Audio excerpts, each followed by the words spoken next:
All right, I've got a wild story for you today. It comes from this tiny remote island, literally in the middle of nowhere in the Pacific.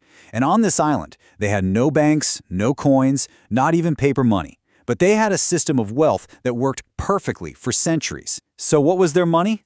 Giant stones. And I mean giant. Some of them were heavier than a car. Now, I know what you're thinking. That sounds nuts, right? How can money work if you can't even move it? It just sits there. You're not putting it in your pocket. It's not physically changing hands. But here's the crazy part. Everyone on the island knew exactly who owned which stone, or even just a piece of a stone. It was a perfect system for trading, one that was, well, literally set in stone.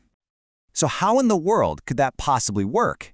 And get this, why does this ancient system look almost exactly like the digital money of the future? That's what we're going to break down. We're going to see how this thing actually functioned and why it holds this just incredibly relevant lesson for us today.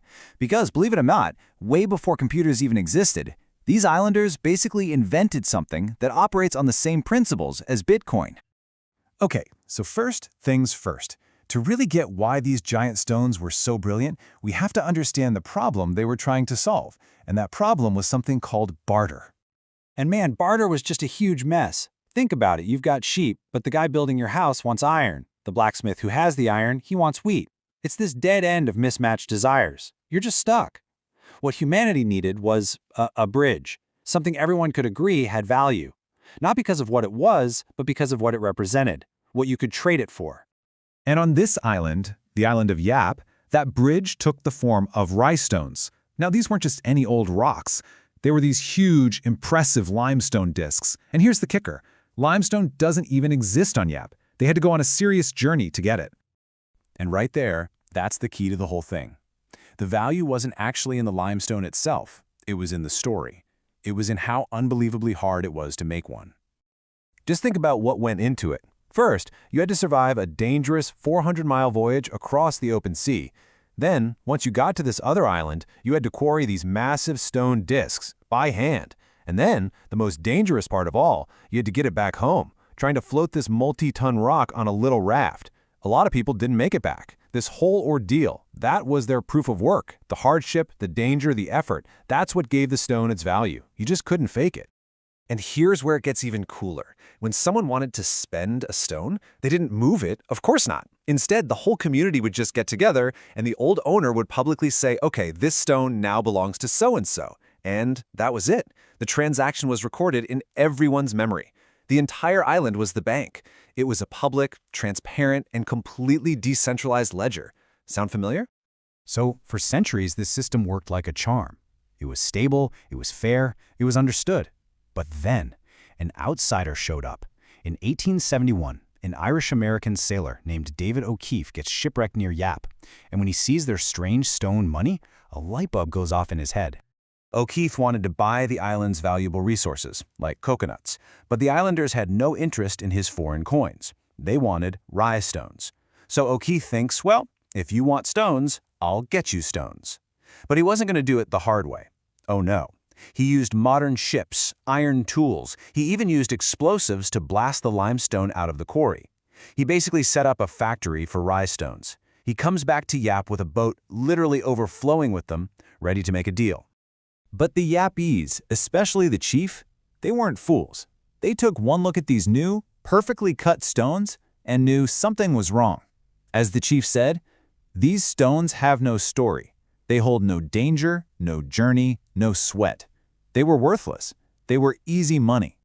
And that's the absolute core of it, right? You had the original Rai, which were valuable because they were hard to make, they had a story, and their scarcity was guaranteed by nature. And then you had O'Keefe's Rai, made with technology, no story, artificially abundant, and totally untrustworthy. He didn't just bring stones, he brought inflation. By making things convenient, he completely wrecked one of the most brilliant monetary systems in human history.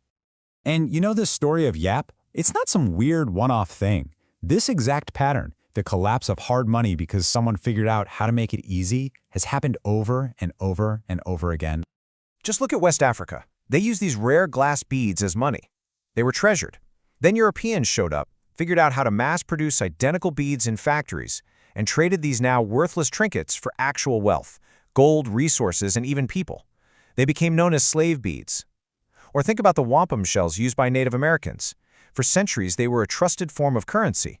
Until, you guessed it, European colonists learned how to drill and produce them in huge quantities, and their value completely collapsed. So, why are we talking about this ancient history? Because this lesson is more critical right now than maybe ever before. See, O'Keefe used ships and dynamite to make easy money. Today, we use something way faster. A few keystrokes. That's it. With just a few keystrokes, governments and central banks can create billions, even trillions of dollars out of thin air. There are no ships, there's no danger, there is no story. We are all living in David O'Keefe's world right now. But that old, powerful idea of hard money, it's making a comeback. And it's coming back in the form of code. This is where it all clicks into place.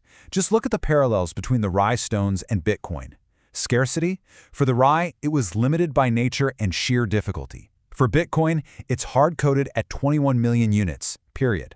Proof of work? For the Rai, it was that dangerous journey and back-breaking labor. For Bitcoin, it's solving complex math problems that require massive amounts of computer energy.